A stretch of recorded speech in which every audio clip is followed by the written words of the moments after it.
आमच्या पुस्तकाने आमचं काय केलेलं नाही. मग कुठल्या वर्गातला कुठला व्यक्ती असो, प्रशासनातला असो, त्या ठिकाणी असलेले शेतकरी वर्ग असो, शाळेत जाणारा विद्यार्थी असो, काम करणारा असलेला एक्झिक्युटिव्ह असो, की आमचे पत्रकार बंधू असो, की त्यांचे असलेले मालक लोक असो, या सगळ्यांचा अधिकार हा देशावरचा अधिकार आहे. आणि तोच अधिकार या देशातील लोकांना त्याचा कोणी हिरावून घेता कामा नये, चोरून घेता कामा नये. ही प्रबळ भूमिका पुनश्च देशाला संविधानाच्या माध्यमातून मिळाली लोकशाही मजबूत करण्याची भूमिका, दृष्टिकोन संकल्प करणारा राहुलांचा आवाज आपल्याला आम्ही 3 तारखेपासून महाराष्ट्रात सुरू करतो. मतचोरीचा आरोप राहुल गांधींनी घेतला, पण निवडणूक आयोगाने त्याला गंभीरतेने घेतलं नाही आणि कुठल्याही प्रकारची कारवाई करण्यात आली नाही आहे. आपण म्हणता गोष्ट बरोबर आहे. निवडणूक आयोगाने गंभीरतेला का घेतला नाही ते मी आपल्याला सांगण्यापेक्षा आपण निवडणूक आयोगाची प्रेस कॉन्फरन्स कुठली असेल आणि त्याच्यामध्ये आपलं स्वतःच लक्षात आलं असेल की नेमकं पाणी कुठं उडत आहे म्हणून.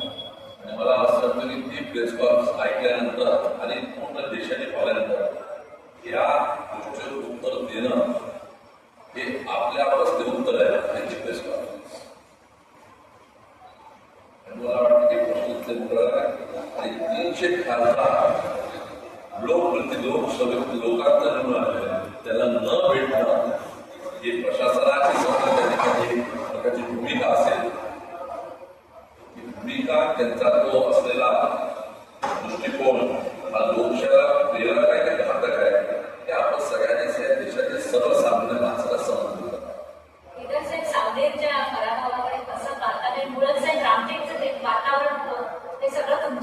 त्यासाठी आपण यावा आम्ही तिथं सगळं गोष्ट. पण आज आम्ही एका विषयाला धरून आहे, तो विषय सगळ्यांचाच आहे म्हणजे आमचाच नाही. उद्या आपला सुद्धा होऊ शकतो एखाद्या वेळेस. उद्या एखाद्या वेळेस एखाद्या वेळेस पत्रकार लोकांना सुद्धा आपला विषय मांडायचा असला तर त्यांचा आवाज ऐकला पाहिजे. लोकशाहीमध्ये आवाज ऐकला गेला, लोकशाहीमध्ये लोक ऐकून घेतली पाहिजे, अडेमोठपणा नसावा. आणि हे निवड तुमच्यासाठी आमच्यासाठी सगळ्यांसाठी उद्या शेतमजूर म्हणा की त्या ठिकाणी असलेल्या शाळेत जाणाऱ्या विद्यार्थ्यांना विद्या म्हणून ठेवा. समजा एखाद्या विद्यार्थ्यांनी म्हटलं की आम्हाला शाळेत जाण्याची बस इतक्या वाजता पाहिजे तर त्यांचा आवाज ऐकला गेला पाहिजे की नाही ऐकला पाहिजे, त्याचा अधिकार. त्या भूमिकेतला त्या दृष्टिकोनातून आपण या आंदोलनाकडे याच्याकडे आपण लक्ष द्यावं अशी आपल्याला विनंती.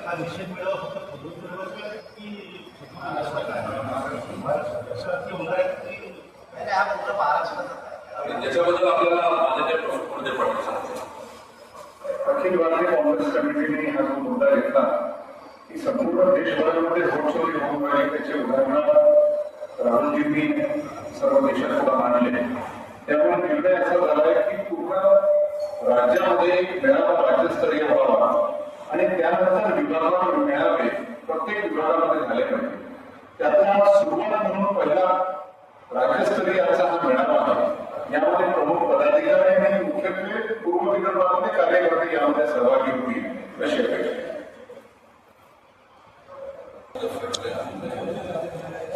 या यात्रेत प्रमुख नेते कोण कोण राहणार आहेत? त्याच्यासाठी आहे आपण त्या संदर्भात वेगळी इंटरव्ह्यू घेण्यासाठी या सेपरेट आपल्याला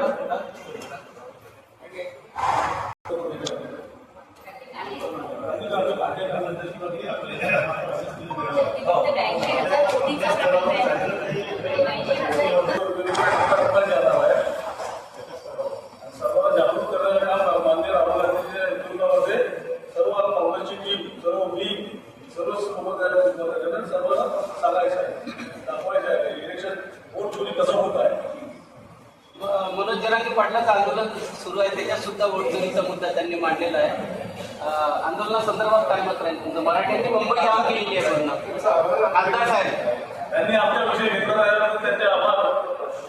खासदार साहेब बिहार जिंकतात आहे का? तेजस्वी यादव आणि काँग्रेस बिहार जिंकणार आहे का? बिहारमध्ये जे वातावरण आहे वोट चोरी बिहारमध्ये केलेली आहे त्याचे प्रतिसाद म्हणून काँग्रेसचे ऑफिस फोडण्यात येत आहे. त्याच्यावर दिसत आहे आपल्याला बिहार जिंकलो आम्ही, जिंकत नाही जिंकलो त्या आकाशारूपी आमची काँग्रेसचे ऑफिस फोडत आहे. तुम्ही वोट चोरी कशी थांबवणार काही सांगा. हा जनता थांबवणार आहे. ते सर्वसामान्यांच्या आहे. एकाच्या नाही आहे. तो एका विचारधारेला ते सुद्धा घेतलेलं नाही आहे. हा देश सर्वसामान्यांचा आहे. ते आपल्या अधिकारावर त्यांना जागृत करायचं काम मान्य राहुल गांधींच्या नेतृत्वामध्ये आम्ही सर्व करत आहोत. राहुल गांधींनी जो पोटचोरीचा मुद्दा काम नाही असं स्टेटमेंट राज्य निवडणूक आयुक्तांचं आलं होतं. त्यानंतर मान्य प्रांताध्यक्ष मी स्वतः आणि आमचे डेलिगेशन प्रदेश काँग्रेस कमिटीचं राज्य निवडणूक आयुक्तांना आम्ही भेटलो आणि त्यामध्ये त्यांना स्पष्टपणे सांगितलं की आपण ही जी निवडणूक घेणार आहात त्यामध्ये व्हीव्हीपॅटचा आपण वापर करणार आहात की नाही. त्या संदर्भात मी स्वतः एक माहिती अधिकाऱ्यांमध्ये माहिती मागितली. अद्यापर्यंत ती माहिती प्राप्त नाही आहे की ईव्हीएम किंवा बॅलेट पेपर हे दोनच ऑप्शन आहे. आता ईव्हीएम हे यंत्र केव्हा कम्प्लीट होते ज्यावेळेस तो VVPAT, ballot unit, control unit आणि व्हीव्हीपॅट या 3 गोष्टी मिळून ईव्हीएम तयार होते. त्यातली एक वस्तू त्यांनी गायब केली आणि फक्त बॅलेट युनिट आणि कंट्रोल युनिट ह्या 2 युनिटच्या भरोश्यावर ही निवडणूक घेण्याचा प्रयत्न आहे. म्हणून आपल्याला लक्षात आलं पाहिजे की पालकमंत्री नागपूरचे आतापासूनच आकडे जाहीर करायला लागलेले आहेत की आमच्या महानगरपालिकेमध्ये 125 जागा येणार आहे. म्हणजे ज्यांच्याकडे असं यंत्र आहे यावरून निश्चितपणानं भोट चोरी होऊन राहिलेली आहे. आणि स्थानिक स्वराज्य संस्थांच्या निवडणुकांमध्ये सुद्धा निवडणूक आयोगाच्या माध्यमातून निवडणुका जिंकणं हा त्याचा प्रयत्न आहे. पण बॅलेट पेपरवर निवडणुका घ्यावा असं राहुल गांधी कधी संसदमध्ये बोलले नाही किंवा काँग्रेसच्या खासदारांनी सुद्धा मुद्दा मांडलेला नाही. पूर्ण निवडणूकच बॅलेट पेपरवर घ्यावी या संदर्भात आपण राज्यसभा बघितली तर आमच्या माननीय राष्ट्रीय अध्यक्ष अधिकारी खडगे साहेबांनी किती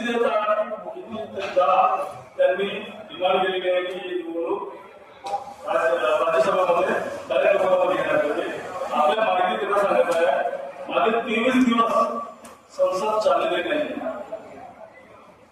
पूर्ण सर्व विषय एकच मागणी करत होता इस्रायलवर चर्चा घ्या. फक्त चर्चा मागत होतो. कोणतंच काही नाही, कायदा मागत होता काही नाही, फक्त चर्चा. ही सरकार चर्चेपासून पळत आहे. आपली चर्चेमध्ये लोकसभेमध्ये चर्चा झाली असते, राज्यसभेमध्ये चर्चा असतं, रेकॉर्ड आलं असतं आणि आमच्या दबाव बाहेर आलं असतं, रेकॉर्ड करायला असं त्या गोष्टीमध्ये त्यांनी चर्चा घेतली नाही. 23 दिवस संसदचे कामकाज ध्वस्त केलं आणि कुठल्याही असं